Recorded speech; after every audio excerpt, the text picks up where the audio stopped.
you said this, and Charles Barkley agreed, but you believe that all the changes in college football, NIL, the portal, and maybe even so into the media has chased away the GOAT of college football. Yeah. Why do you feel that way?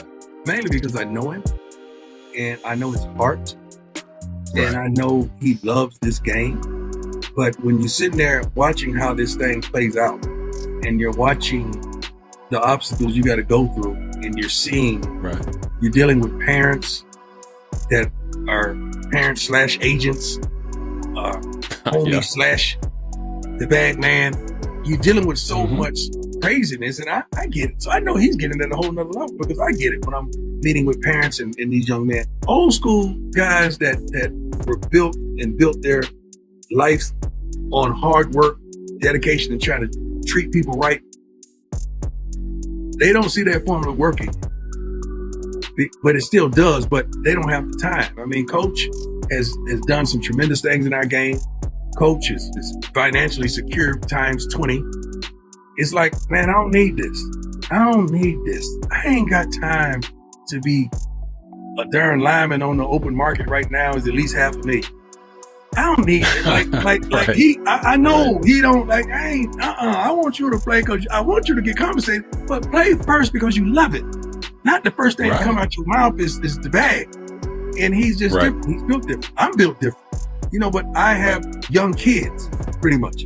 So I can kind of relate to the times in the game. And you know how we deal with our kids, like we in it. We in it. We real dads. We ain't no distant fathers. We real dads.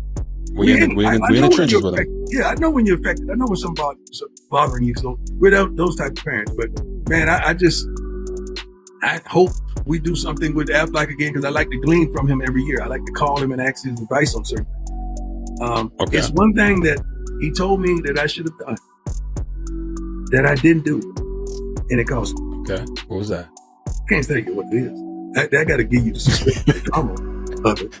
But I told him the situation. I told him what transpired, and he told me how he handled that before and how I should have handled it, and I didn't because I'm just different. I should have listened, but the ridicule and the scrutiny to me as an African-American coach is tenfold. Right. And I got to think of all this here. That's a good man. I love him. And his wife should teach a class of all coaches' wives, girlfriends, whatever. She should teach a class on how to handle the stage. And she's not behind him. She's right there with him. And you talking about a commitment to excellence? Wow.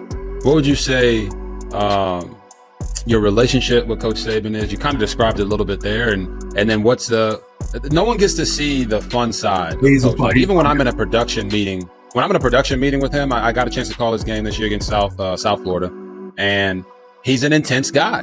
Yeah. But I know there's a fun side to him. Do you have any funny stories with him or about him that you would share? I don't have funny stories, but like when we're sitting on set and we're looking at the lines that's coming up, and then he has to project his lines, and they may be a little different. I said, give me that. I'll take that. You take this. Let's do it this way. Like, Coach, how would you do it if you was coach? I would just say it. Let's say it. Let's do it. We're going to change the whole script right now. Okay, this is what we're going to do. Coach is going to say this. That's what we do.